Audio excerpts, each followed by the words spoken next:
하나님이 그저 예수 믿는다라는 증표, 거기에 십자가의 피가 발라져 있다라는 이유 하나로 우리를 넘어가시는 거예요. 살려주시는 거예요. 은혜를 주시는 거예요. 이게 복음이에요. 구원의 말씀. 너한테 한 가지 선택권이 있어. 뭘 해줄까? 라고 한다면 여러분은 뭘 얘기하겠습니까? 뭐 부모님들은 뭐 한 10억을 주세요 막 이런 분도 계시겠고, 여기는 뭐 좋은 대학, 뭐 여러 가지가 있을 거 아닙니까? 근데 이분이 참 지혜로웠던 게 뭐냐면 이런 얘기를 합니다. 한 가지 선택권이 나에게 주어진다면 나는 그 선택권을 다시 하나님께 돌려드리겠다, 이렇게 얘기를 해요. 그럼 이게 기도예요. 여러분, 기도가요, 내가 원하는 거 구하다가 패가 망신할 때가 많습니다. 하나님이 좋아하시는 거 주세요. 이게 진짜 좋은 기도예요. 너 뭘 원해? 그러면 하나님이 아시잖아요.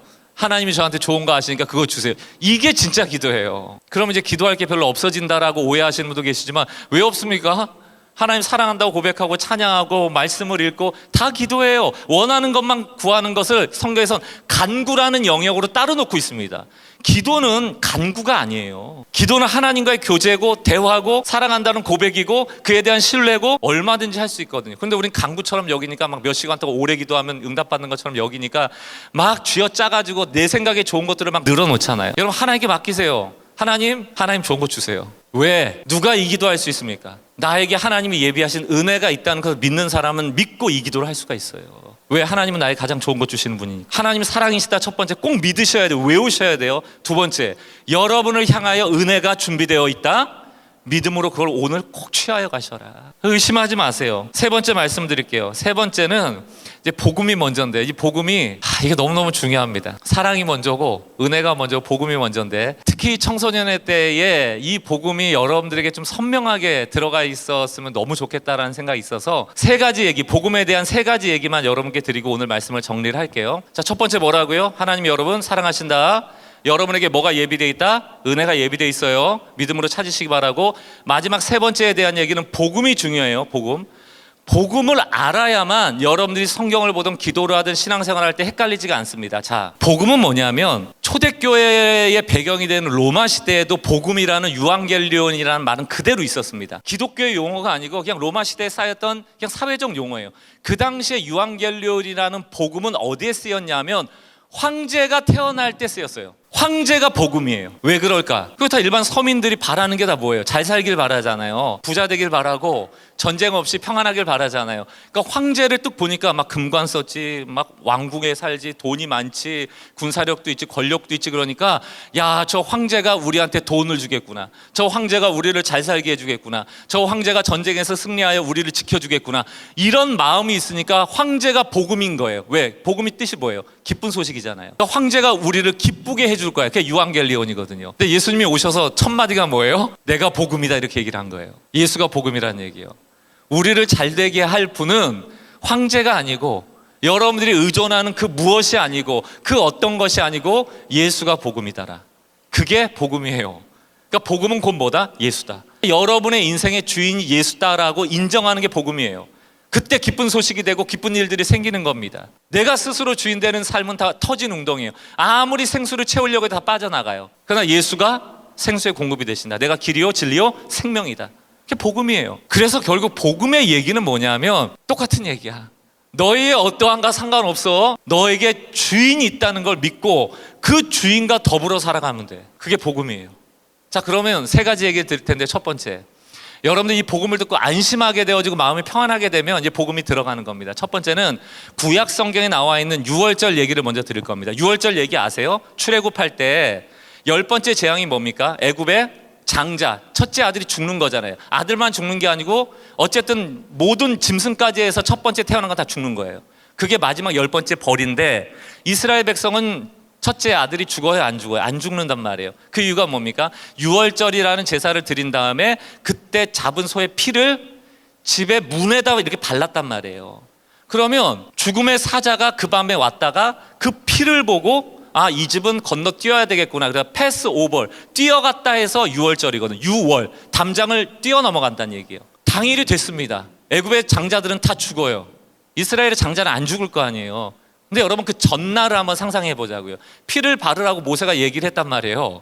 그럼 피를 바를 것 아닙니까? 야, 이 피 발라야지 아들이 안 죽는데. 근데 바르는 사람들이 다 믿고 발랐겠냐고요. 처음 하는 일인데 어떤 사람은 야 우리 아들 안 죽이려면 피 발라야 되는데 하고 바른 사람도 있을 거고, 또 어떤 사람은 야 이게 무슨 쓸데없는 얘기냐, 아이 그래도 혹시 모르니까 바른 사람도 있겠죠. 믿고 바른 사람도 있고 의심하면서 바른 사람도 있는데 의심의 정도가 100%인 사람도 있고 뭐 한 50%인 사람도 있고 10%인 사람도 있겠죠. 의심했던 안 했던 어째 발라놨어요. 빨갛게 발랐습니다. 당일이 됐어요. 그 당일날 그 방 안의 상황들을 상상해 보자고요. 부모들이 어떻게 하고 있었을까. 다 첫째 아들 껴안고 우리 아들 죽으면 안 되는데, 우리 아들 죽으면 안 되는데. 왜냐하면 애굽의 장자는 죽으니까 막 곡소리가 들릴 거 아니냐고요. 얼마나 무서워요. 그 방 안에도 어떤 부모님들은 아이 하나님을 믿고 피 발랐으니까 살아, 이런 믿음의 부모도 있었을 거고, 어떤 분은 아 믿긴 하지만 혹시 죽으면 어떡하지 걱정하는 부모도 있었을 거고, 또 어떤 부모는 아이고 죽으면 안 돼 하고 믿음 없이 행동한 사람도 있었겠죠. 다음 날 결과는 뭐예요? 아무도 안 죽어요. 아무도 안 죽어요. 피를 어떻게 발랐던, 그 방 안에서 울었던 안 울었던 안 죽어요. 죽음의 사자는 그 안에서 울었는지 안 울었는지를 안 봐요. 뭐만 봅니까? 피만 보는 거예요. 오늘 이 아침에 하나님이 여러분의 어떠함을 안 본다고 그랬죠. 세상에 붙여놓은 스티커 안 본다고 그랬죠. 오늘 하나님의 눈에 여러분은 그냥 빨갛게 보이는 거예요. 예수의 보혈이 묻혀있단 말이에요. 그럼 죽음의 사자가 넘어가는 거예요. 이게 복음이에요. 안 기뻐요? 나는 아무것도 아닌데, 나는 심지어 믿음도 내가 스스로 확신할 만하지도 못한데, 변변치 못한데, 하나님이 그저 예수 믿는다라는 증표, 거기에 십자가의 피가 발라져 있다라는 이유 하나로 우리를 넘어가시는 거예요. 살려주시는 거예요. 은혜를 주시는 거예요. 이게 복음이에요. 근데 왜 자꾸 교회에서 율법을 가르치냐고, 왜 자꾸 자격을 갖추라고 그러냐고, 왜 자꾸 너가 잘해야 된다고 얘기를 하냐고요. 이런 복음은 그런 게 아닙니다. 우리 어떠한가 상관이 없어요. 그냥 넘어가시는 거예요. 광풍 얘기도 드릴게요. 신약으로 넘어오면 예수님의 제자들이 배 타고 가는데 광풍이 불어요. 광풍의 뜻이 뭐예요? 앞에 광자가 무슨 광입니까? 저는 박광래한테 빛광자예요. 미칠 광자가 아닙니다. 그날 광풍의 광은 미칠 광자예요. 미친 바람이 부는 겁니다. 그 제자들 중에는 뱃사람이 많았으니까 그 정도 광풍은 이길 수 있지 않을까 생각도 하겠지만, 그냥 풍랑이 아니고 광풍이란 말이에요. 저는 제주도를 종종 왔다 갔다 합니다. 제주도에 태풍이 왔을 때 한번 놀러 갔었거든요. 비행기가 뜨질 못해갖고 이틀을 더 있다 왔습니다. 그 광풍이 부는 폭우 속에 먹을 걸 구하지 못해갖고 제가 집에서 한 끼 굶었던 적도 있어요. 왜냐하면 가게가 문을 안 열어요. 나가지를 못해요. 나무가 뿌리가 뽑혀요. 그 광풍을 어떻게 이겨요? 그러니까 제자들이 무슨 얘기를 하냐면 우리가 죽게 되었다 이럽니다. 그게 맞는 얘기예요. 왜냐하면 광풍 만나면 죽는 거예요, 여러분. 근데 예수님이 그때 배에서 자고 계셨단 말이에요. 그러니까 예수님한테 예수님 일어나세요. 지금 광풍이 불어서 우리 다 죽게 되었어요. 그러니까 예수님이 야, 너 왜 이렇게 믿음이 없어? 믿음이 적은 자들아, 왜 죽겠다고 얘기하냐? 이렇게 얘기를 한단 말이에요. 그럼 여러분, 믿음이 없다라는 게 뭐야? 이게 잘못 설교하면요 이런 얘기가 돼버려요. 사랑하는 성도 여러분, 제자들은 광풍 앞에서 두려워했습니다. 예수님께서 두려워하지 마라, 이 믿음이 없는 자들아, 광풍을 너 이길 수 있어. 너희는 광풍을 이길 수 있다고 그랬더니 교인들이 갑자기 아멘, 우린 이길 수 있습니다. 세상 나가서 광풍이 오면 이겨요? 다 깨지고 또 오는 거예요, 교회. 그리고 또 목사님이 여러분은 광풍을 이길 수 있습니다, 아멘. 세상 나가서 깨지고 오는 거예요. 깨지고 아멘, 깨지고 아멘. 이렇게 1년, 2년, 3년 하다 보니까 신앙이 어떻게 됩니까? 패배의식이 들어오는 거예요. 아, 이상하다.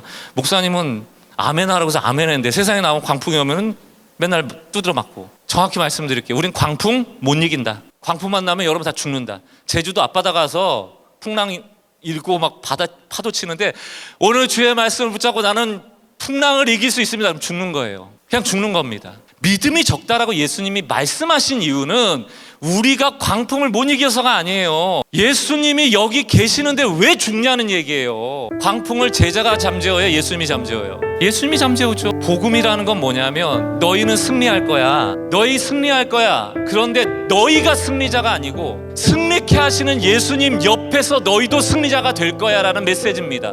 예수님과 함께 하는 한 승리하는 거예요. 그게 믿음이에요. 여러분이 승리자가 아니에요. 그러니까 제발 세상 나가서 광풍 앞에서 함부로 덤비지 말고요. 예수님 붙잡고 가시라고요. 그러니까 교회 가면은 다 승리자야. 다 아멘이야. 다 성령 충만해. 그러니까 마치 신앙생활을 교회 갔을 때 우리 충전기 꼽듯이 턱 꼽는 거예요. 그래서 예배 다 은혜 받고 나서는 하나님한테 좀 빼세요 하고 툭 빼고 하나님 갔다 올게요. 세상으로 나가는 거예요. 깨지는 거죠. 같이 다니는 거라니까요. 복음이 우리에게 기쁜 소식이고 우리에게 승리를 주는 이유는 우리가 갑자기 예수 믿은 다음에 힘이 생기는 게 아니고, 우리가 달라지는 게 아니고, 심지어 우리가 죄를 안 짓는 게 아니고, 예수 믿은 후에 예수가 우리와 함께 하시기 때문에 우리가 승리자가 되는 거예요. 그러니까 날마다 기쁠 수 있는 거죠. 그게 복음입니다. 우리에게 있지를 않아요. 신앙이 자꾸 하나님께 맡겨야 됩니다. 그 피가 우리를 구원하는 것이고 예수와 함께 할 때 우리가 승리하는 거예요.